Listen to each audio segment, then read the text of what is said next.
Bonjour, j'espère que vous allez bien. Bienvenue à la 6e vidéo de révision du module méthodologie de recherche 1. Donc, dans les vidéos précédentes, on a vu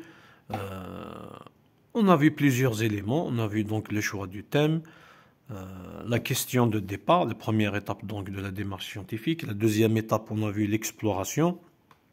Donc les premières lectures, les entretiens exploratoires et les méthodes complémentaires.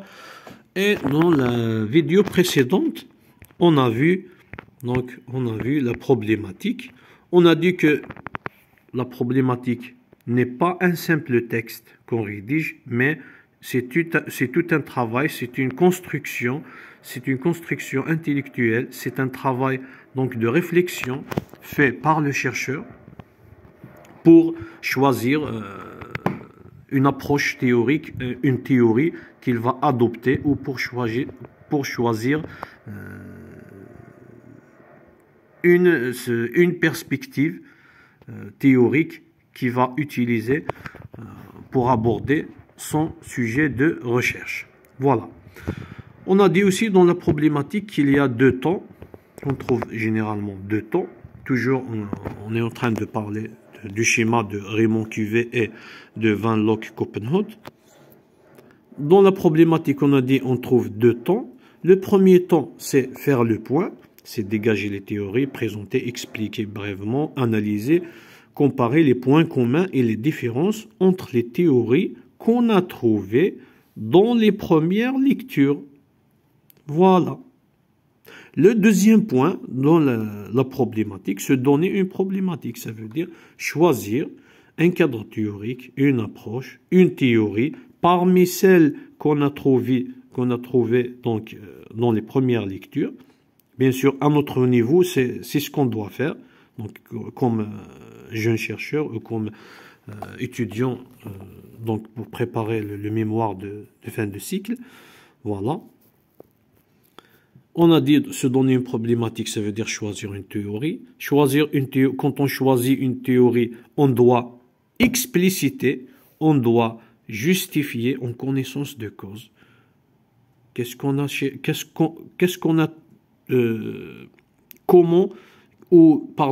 est le raisonnement qu'on a conduit pour arriver au choix d'une telle théorie par rapport aux autres. Pourquoi on a choisi la théorie X par rapport à la théorie Y. Voilà. Donc aussi, pour choisir une théorie, on a dit il y a toute une réflexion de la part du chercheur. Il y a un raisonnement qu'il a suivi. Aussi, il y a une comparaison entre ce qu'il a trouvé donc dans l'exploration théorique, ça veut dire dans les premières lectures, et on a dit c'est une comparaison entre les premières lectures et les entretiens exploratoires. Ce qu'il a trouvé dans les lectures comme théorie et ce qu'il a trouvé sur le terrain avec sa population d'études. Donc là, il va directement, ce chercheur, il va directement se dire, voilà, d'après tel ou tel élément, d'après les observations, d'après cette comparaison entre ce qu'on a trouvé dans les premières lectures et les entretiens exploratoires, il paraît que la théorie la mieux adaptée, c'est la théorie X que le chercheur a choisi dans le deuxième temps de la problématique. Donc le premier temps, c'est faire le point, c'est dégager les théories, c'est la mise à plat des théories qu'on a trouvées dans les premières lectures. Le deuxième temps, c'est quoi? C'est choisir une théorie ou un cadre théorique et, bien sûr, justifier le choix, justifier le raisonnement que vous avez suivi et justifier aussi par rapport à une comparaison entre les premières lectures et les entretiens exploratoires. Ensuite, après tout ça, donc le chercheur a choisi ou vous avez choisi une théorie. À la fin, donc qu'est-ce qu'on doit faire? On doit donc formuler, donc grâce à toute cette réflexion, grâce à la théorie qu'on a choisie et aussi en utilisant la question de départ, on va formuler Donc, en utilisant tous ces éléments, donc la réflexion, ce qu'on a trouvé, ce qu'on a trouvé dans les différentes lectures, ce qu'on a trouvé sur le terrain, et aussi en utilisant des concepts propres à la théorie qu'on a choisie, là, on va formuler une question plus précise que la question de départ, une question qui va nous orienter, c'est le début de l'orientation vers notre terrain d'étude. Cette question s'appelle la question centrale de recherche. On va chercher quoi exactement dans les étapes suivantes sur le terrain. Voilà. Donc toujours, au fur et à mesure qu'on avance, il y a plus de précision, il y a plus de concrétisation. Cette question centrale de recherche, maintenant, à partir de là, on va plus utiliser, donc en principe, on va plus se baser sur la question de départ. Plutôt, on va se focaliser sur cette question centrale de recherche et sur l'approche qu'on a choisie, ou la théorie qu'on a choisie. Maintenant, la prochaine étape, c'est quoi? C'est formuler une ou des hypothèses. Voilà. L'hypothèse, c'est quoi? L'hypothèse, c'est le premier pas que le chercheur fait pour concrétiser la question centrale. Donc maintenant, on sait ce qu'on va chercher sur le terrain. Mais pour la concrétiser, il faut émettre des hypothèses. Ici, on va voir ces hypothèses. C'est quoi une hypothèse? Et les caractéristiques qu'on a ici sont tous des caractéristiques d'une hypothèse. Voilà. Une hypothèse, premièrement, c'est un énoncé cohérent. C'est un énoncé, ça veut dire c'est une phrase déclarative qui se termine par un point. Une hypothèse, ce n'est pas une question. Voilà. Ça, c'est premièrement. C'est un énoncé cohérent. Ça veut dire que elle doit être en quelque sorte sensée. On ne peut pas émettre une hypothèse. Quand on dit un énoncé cohérent, on doit émettre une hypothèse, qui va dans le même sens avec notre réflexion, avec la question centrale, avec ce qu'on a trouvé sur le terrain, avec ce qu'on a trouvé dans les premières lectures, avec aussi la théorie qu'on a choisie. Voilà. Il faut qu'elle soit cohérente. Voilà. Ici, donc, j'ai donné un exemple. L'addiction au smartphone diminue la sociabilité des enfants de moins de 10 ans. Ici, c'est une hypothèse, juste que j'ai essayé de formuler, à partir d'une question centrale. La question centrale était quels sont les effets, ou quels sont, les facteurs qui défavorisent la sociabilité chez les enfants de moins de 10 ans. Ensuite, dans le même sens, dans une hypothèse, on peut dire que l'addiction au smartphone diminue la sociabilité des enfants de moins de 10 ans. Là, donc c'est un énoncé, c'est une phrase, c'est bien. En plus, elle est cohérente par rapport à la question.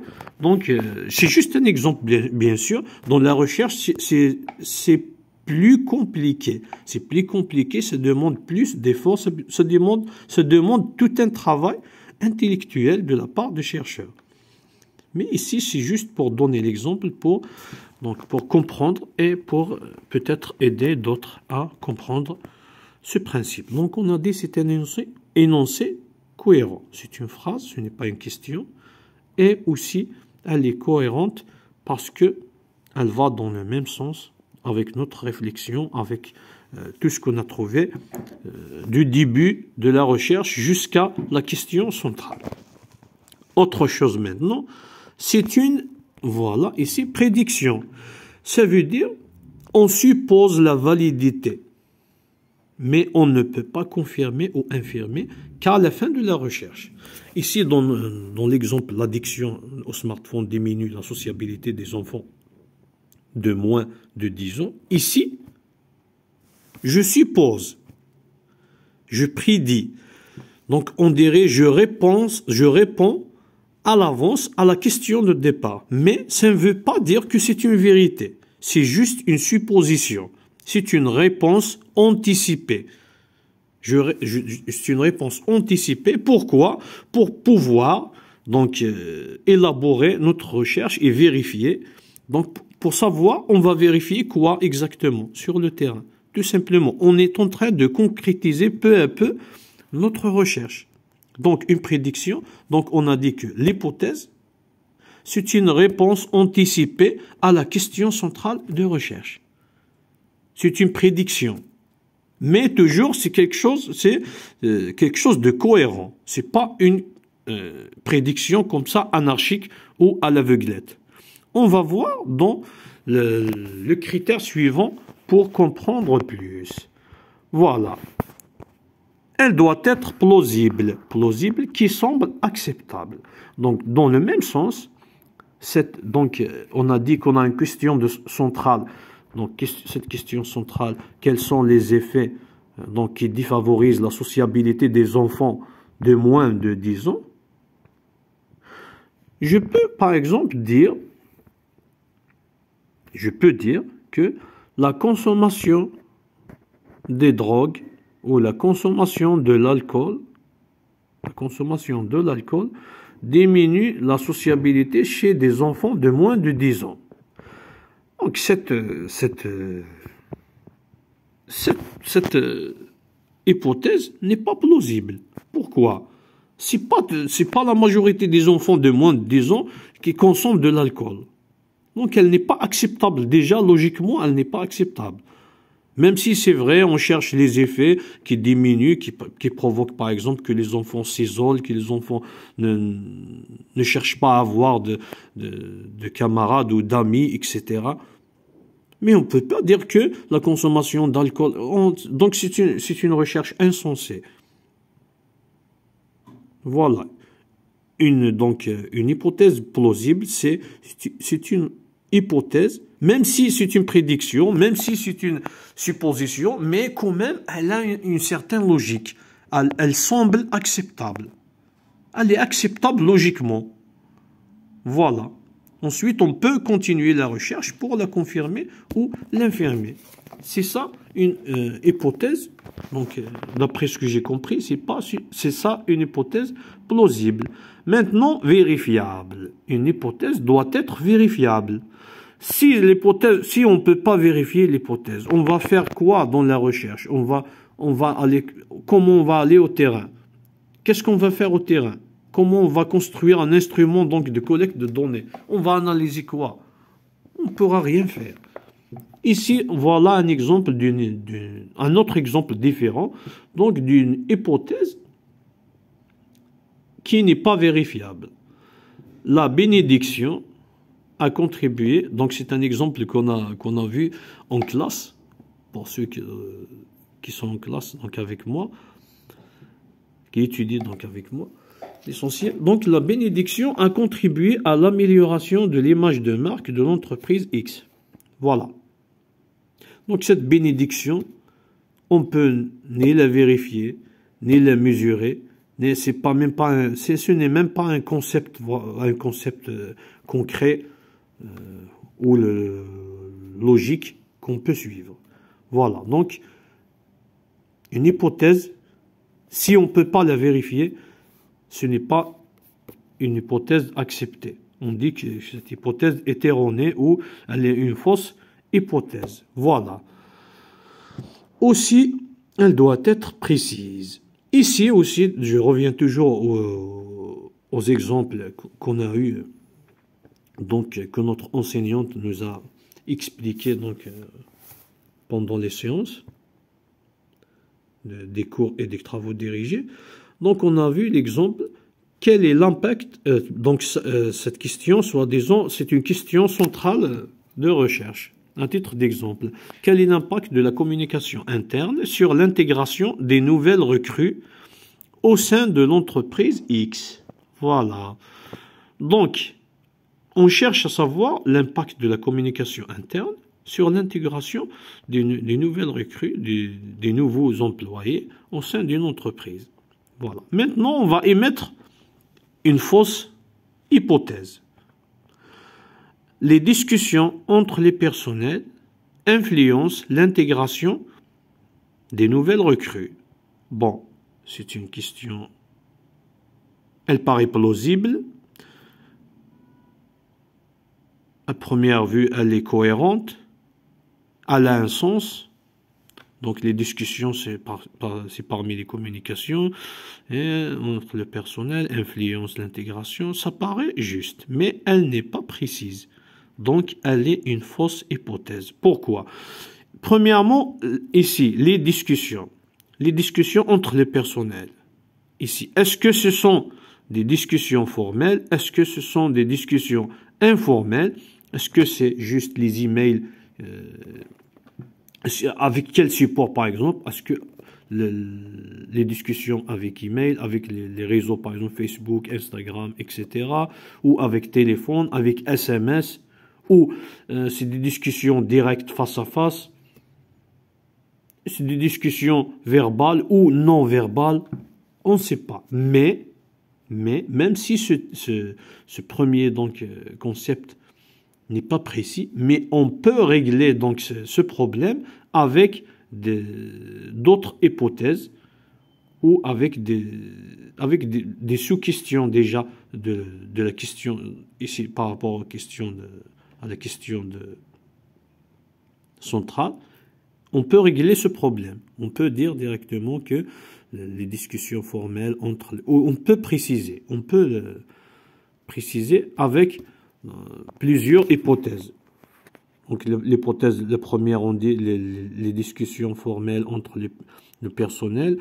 Une autre hypothèse, on évoque les discussions informelles, etc. Ou les discussions formelles, établies par email, et on continue la phrase. Ou les discussions informelles en dehors du travail, établi par des réseaux, par SMS par exemple, entre le personnel, on continue la phrase. Là, on peut régler ce problème. Mais ici, avec d'autres hypothèses, ici. Mais ici, quand on utilise ce terme, donc les discussions entre le personnel influence, ici ce terme, donc on peut le comprendre comme favorise ou défavorise, augmente ou diminue. Donc là, c'est une fausse hypothèse. Et ici, on ne peut pas corriger en émettant deux hypothèses, une qui dit que elle favorise l'intégration et l'autre qui défavorise l'intégration. Ça, il ne se fait pas dans l'hypothèse. Soit on dit que les discussions formelles entre le personnel, pendant les moments du travail, favorisent l'intégration des nouvelles recrues, soit on l'apprend comme ça et on continue notre recherche, soit on l'apprend, défavorise les discussions formelles entre le personnel pendant les moments du travail, défavorise l'intégration des nouvelles recrues. Voilà. Mais on ne peut pas faire deux hypothèses en même temps qui sont contradictoires. Par contre, ici, on peut émettre plusieurs hypothèses. Une hypothèse sur les discussions formelles, une hypothèse sur les discussions informelles, une hypothèse sur les discussions formelles où on utilise seulement des emails, une hypothèse sur les discussions informelles où on utilise le Messenger, par exemple, de Facebook, etc. Mais ici, non. Parce que les deux termes, on peut les comprendre par ils ont plusieurs sens.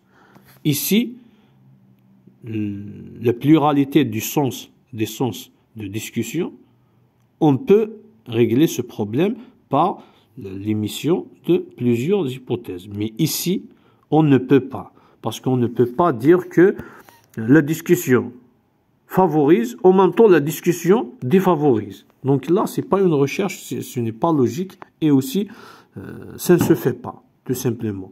L'essentiel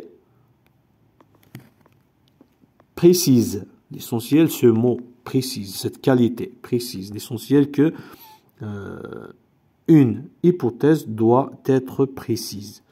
Les termes qu'on utilise doivent être univoques. On les comprend de la même façon.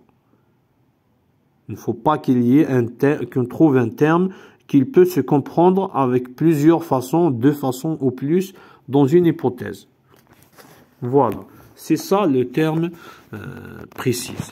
Aussi, un dernier élément, je pense que c'est le dernier, elle ne doit pas porter l'hypothèse, un souhait, un jugement, elle doit être tout simplement neutre. Ici, voilà, ici cet exemple, c'est un exemple d'une hypothèse. Ici, cette recherche parle, on veut apprendre plus sur une grève qui s'est passée dans une grande entreprise. Voilà, on cherche les causes, par exemple, de cette grève. On est arrivé pour émettre une hypothèse. On dit le style de commandement inapproprié exercé par l'entreprise X a déclenché une grève légitime de ses employés. Voilà. Ça, si quelqu'un écrit cette phrase, donc dans une recherche, donc il n'a rien à voir avec la recherche. Parce que là, cette phrase porte des jugements de valeur, porte des avis, un avis personnel. Le scientifique ne doit pas impliquer ses avis, même s'il a des avis personnels, des jugements, mais les jugements ne doivent pas intégrer la recherche scientifique. Voilà, c'est aussi simple que ça. Le style de commandement inapproprié, ça veut dire que je juge que c'est inapproprié. C'est un jugement. C'est une qualité que je donne comme ça, avec un préjugement, avec, je ne sais pas, avec mes idées personnelles. Peut-être que tout simplement, je déteste le gérant de cette entreprise. Alors, je vais dire, c'est un style de commandement inapproprié, c'est un style de commandement mal choisi, c'est un style de commandement illogique exercé par l'entreprise X. Peut-être que j'ai été licencié par cette entreprise et je commence. Peut-être que mon idéologie est différente de l'idéologie donc globale de cette entreprise, c'est ça. Mais dans une hypothèse, ou même dans toute la recherche, ça fait partie de l'esprit scientifique. Si avoir un jugement, oui, tout le monde a des jugements et porte des jugements en lui. Mais intégrer un jugement dans une recherche, non, ça ne se fait pas. Ce n'est pas quelque chose de scientifique. Ça ne se fait pas, c'est inacceptable universellement. Voilà. Donc on continue. On a dit le style de commandement inapproprié. On ne dit pas inapproprié. On ne fait pas de commentaires comme ça personnels, ou des avis, des jugements, des souhaits, etc. Exercés par l'entreprise X a déclenché une grève légitime de ses employés. Quand je dis légitime, ça veut dire une grève valable. Et ils ont raison. Voilà. Donc, en quelque sorte, déjà, dès le départ, je suis du côté des travailleurs. Mais un chercheur, il ne doit pas être ni du côté du travailleur, ni du côté du patron, ni du côté, je ne sais pas, de quelle autre partie prenante. Le but de chercheur, il fait une recherche, il veut à la fin arriver à des résultats et contribuer à la production du savoir scientifique. Voilà. Ce n'est pas de la politique, ce n'est pas de la poésie, ce n'est pas autre chose. Ici, on veut produire un savoir scientifique. On veut comprendre peut-être le phénomène. On veut dégager peut-être des facteurs que les autres chercheurs n'ont pas réussi ou n'ont pas vu lors de leur recherche. Voilà. On veut avancer dans la science tout simplement. On ne veut pas tomber dans ce n'est pas quelque chose ce n'est pas un savoir commun, ce n'est pas des discussions comme ça générales, mais c'est un savoir scientifique. Voilà, donc il n'y a pas place au souhait, au jugement, etc., aux idéologies, différentes idéologies. Voilà, c'est ça. En principe, c'est ce qu'on a vu pendant les cours LTD, ou du moins, c'est ce que j'ai retenu comme prise de notes, et c'est ce que j'ai compris. Donc, on a dit les hypothèses. La première chose, c'est un énoncé cohérent, c'est une prédiction, c'est une réponse anticipée, juste pour récapituler, c'est une réponse anticipée à la question centrale. On a dit cette question centrale, d'où elle vient à partir... elle commence de la question de départ, après ensuite les lectures, les entretiens exploratoires, il y a une réflexion, il y a un choix d'une théorie, il y a des concepts qu'on va utiliser dans cette question centrale, et à la fin on produit, on formule cette question centrale, et la question centrale c'est ce qu'on va chercher vraiment à partir dans les étapes suivantes. Pour répondre à notre question de départ. Voilà. Donc, on a dit que le premier pas, bon, entre parenthèses, je répète beaucoup, mais je sais que cette répétition, quand je répète les choses comme ça, trois fois, il y a des étudiants qui me disent, voilà, quand tu répètes, genre c'est pour rien. Non.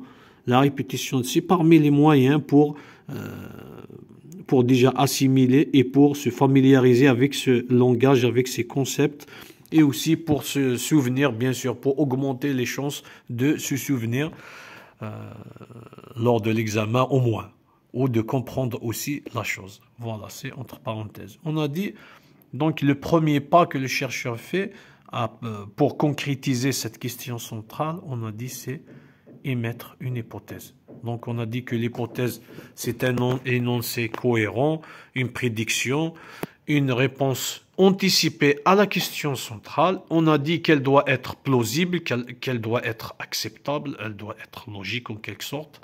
Elle doit être vérifiable, ça veut dire... donc, j'essaie juste d'ajouter une chose que j'ai oubliée. À titre d'exemple, quand on dit vérifiable, à titre d'exemple, dans cette hypothèse, l'addiction au smartphone diminue la sociabilité des enfants de moins de 10 ans. Ici, elle est vérifiable. Pourquoi? Parce que l'addiction au smartphone, c'est quelque chose qu'on peut vérifier, qu'on peut mesurer. Par exemple, dans notre recherche, on va faire quoi? On va déjà chercher ces enfants, les enfants de moins de 10 ans. On va poser des questions. Est-ce que vous avez des smartphones en votre possession pour ces enfants? Voilà. Est-ce que ces smartphones sont toujours reliés au réseau Internet? Est-ce qu'ils ont toujours l'Internet à volonté? Est-ce qu'ils peuvent les utiliser, ces smartphones, dans des endroits isolés, dans sa chambre seule, à tout moment, H24, etc. Pardon. Est-ce que ces smartphones ont des logiciels de contrôle de parenté, où ils sont libres, il peut chercher ce qu'il veut. Voilà, tout ça pour, et combien d'heures cet enfant, ou chaque enfant, combien d'heures il passe auprès de son smartphone. Toutes ces informations, c'est quelque chose de vérifiable, c'est quelque chose qu'on peut mesurer. Donc, on peut décider à la fin, est-ce que cet enfant, il est dans la phase de l'addiction au smartphone ou non? Ça, c'est d'un côté. Aussi, la sociabilité des enfants de moins de 10 ans. On peut aussi la mesurer. On va voir dans les vidéos prochaines comment opérationnaliser un concept. Donc ici, pour la sociabilité, on peut faire des entretiens, on peut faire des observations. Pourquoi? On va voir cet enfant déjà. Combien d'amis il a, donc en dehors des réseaux sociaux numériques, bien sûr. Combien d'amis il a? Voilà. Est-ce qu'il cherche à avoir de nouveaux amis ou non? Est-ce qu'il parle comme ça en présentiel, physiquement, avec ses camarades? Est-ce qu'il joue avec ses camarades ou ses amis pendant la journée ou pendant la semaine? Combien de fois? Combien de temps il passe avec ses amis? Est-ce qu'il essaye de les contacter ou il les retrouve par hasard? Tous ces données peuvent nous révéler quelques aspects de la sociabilité des enfants. Donc c'est quelque chose de mesurable et vérifiable. On a dit aussi que l'hypothèse doit être précise. On ne doit pas donc inclure des concepts ou des mots qui peuvent se comprendre de plusieurs façons. Ça, c'est l'essentiel à retenir. En plus, ce critère normalement, ce critère, il est facile pour qu'on se souvienne. Il ne faut pas que l'hypothèse porte un souhait, un jugement ou un jugement de valeur ou un avis personnel. Elle doit être neutre. Voilà. Donc, j'espère que celui ou celle qui suit ces vidéos arrive donc à bénéficier en quelque sorte.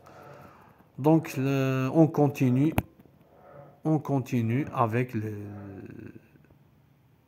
on va voir l'essentiel que je vais ajouter une ou deux autres vidéos pour mieux comprendre tout ce qu'on a fait du début jusqu'à cette vidéo.